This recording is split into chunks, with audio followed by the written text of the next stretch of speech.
पीछे पीछे आइए, पीछे आइए।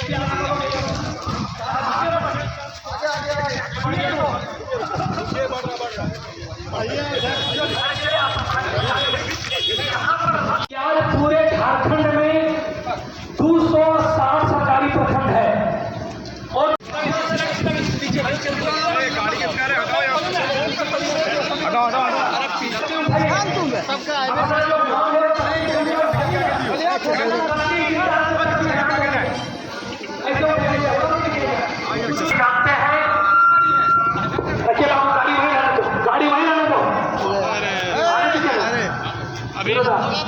बांधे चंद्रवंशी जी, मनोज सगई जी।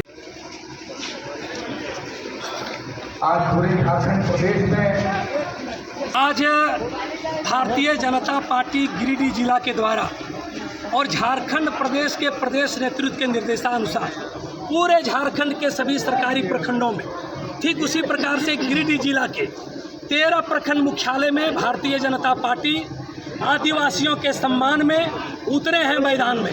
आप सभी जानते हैं कि सुरजा हांसदा जो सामाजिक और राजनीतिक कार्यकर्ता थे, झारखंड मुक्ति मोर्चा की सरकार और हेमंत सोरेन की सरकार के इशारे पर सूर्या हांसदा को फर्जी इनकाउंटर किया जाता है। जहां पर इनकाउंटर हुआ वहां पर पहले उनको मारा गया और बाद में उनकी गोली मारी गई, उनको इनकाउंटर दिखाया गया। और रिम्स 2 के नाम पर आदिवासियों की रेती जमीन को यहाँ की सरकार हड़पने की साजिश कर रही है। इसी को लेकर के भारतीय जनता पार्टी आज गिरिडीह प्रखंड मुख्यालय में अपने भारतीय जनता पार्टी के प्रदेश के उपाध्यक्ष श्री विकास प्रीतम जी मुख्य वक्ता हैं, साथ में हमारे जिले के पदाधिकारी हैं, प्रदेश कार्य समिति के सदस्य लोग हैं, मेमोरेंडम को देंगे। मंडल अध्यक्ष, नगर अध्यक्ष, सभी अध्यक्षों की अध्यक्षता में यह कार्यक्रम हो रहा है। यही मेरा विषय। झारखंड में आज सरकार चल रही है, बहुत ही अरब स्थिति में है, जो कि आज सूर्या हांसदा का जो निर्मम हत्या हुआ है उसका भारतीय जनता पार्टी का है कि आप कहते हैं ये एनकाउंटर नहीं है, तो क्यों नहीं CBI जाँच कराते? CBI जाँच कराने तो पानी पानी हो जाएगा। बस यही एक मांग हम लोग लेकर, दूसरा मांग था रिंग 2 का। रिंग 2 में ये कहना है कि जब वहाँ उपजाऊ जमीन है तो फिर वहाँ पर निर्माण अस्पताल का निर्माण क्यों कराएं? दूसरी जगह जहाँ खाली, बहुत सारी जगह खाली पड़ी है, वहाँ निर्माण कराएं, क्योंकि गरीब गुरबे को जमीन को जरूरत। आज झारखंड सभी प्रखंड मुख्यालयों पर भारतीय जनता पार्टी का प्रदर्शन चल रहा है। ये राज्यव्यापी प्रदर्शन है। इसके 2 प्रमुख मुद्दे हैं। पहला मुद्दा ये है कि सूर्या हांसदा जो कि एक सामाजिक कार्यकर्ता थे, सामाजिक कार्यकर्ता इसलिए कह रहा हूँ क्योंकि वो एक स्कूल भी चलाते थे जिसमें 300 गरीब आदिवासी बच्चों के रहने, खाने, पढ़ने की व्यवस्था होती थी। दूसरा, उनको राजनीतिक कार्यकर्ता इसलिए कह रहा हूँ क्योंकि वो 4 बार विभिन्न राजनीतिक पार्टियों से चुनाव भी लड़ चुके थे। इसके अलावा अपने क्षेत्र में वो कोयला और बालू तस्करी को रोकने का भी प्रयास करते रहते थे।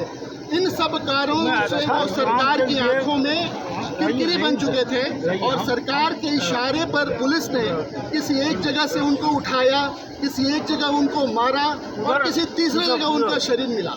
ऐसा भारतीय जनता पार्टी ने एक जांच समिति बनाई थी जिसके प्रमुख हमारे पूर्व मुख्यमंत्री श्री अर्जुन मुंडा जी थे। उस जांच समिति ने भी अपने रिपोर्ट में ऐसा पाया है कि सूर्या हांसदा जी का जो एनकाउंटर था वो फर्जी था और किसी के इशारे पर उनको मारा गया है। अब जांच में दूध का दूध और पानी का पानी होना चाहिए। अगर सरकार CID जांच कराएगी, उस जांच में लोगों का विश्वास नहीं होगा क्योंकि पुलिस का एक विभाग उसको मारेगा और दूसरा विभाग उसको जांच करेगा। तो ऐसे जांच से जनता का विश्वास नहीं बनेगा। इसलिए सरकार जितनी जल्दी हो सके इस मामले को CBI को सुपुर्द करे और CBI इस मामले की पूरी जांच करे, इसके तह तक जाए और दोषियों को सजा मिले। ये हमारे आज के प्रदर्शन का एक प्रमुख मांग है। दूसरा हमारा मांग है कि रिम्स 2 की जो जमीन का अधिग्रहण का मसला है, ये जब बिहार नहीं बटा था उस समय भी इस जमीन के एक बार अधिग्रहण का प्रयास हुआ था। उस समय भी बिहार की तत्कालीन सरकार ने जांच करने के बाद ये पाया था कि ये ज़मीन आदिवासियों की है, रईती ज़मीन है, उपजाऊ है। इस ज़मीन के ऊपर किसी प्रोजेक्ट का निर्माण नहीं होना चाहिए।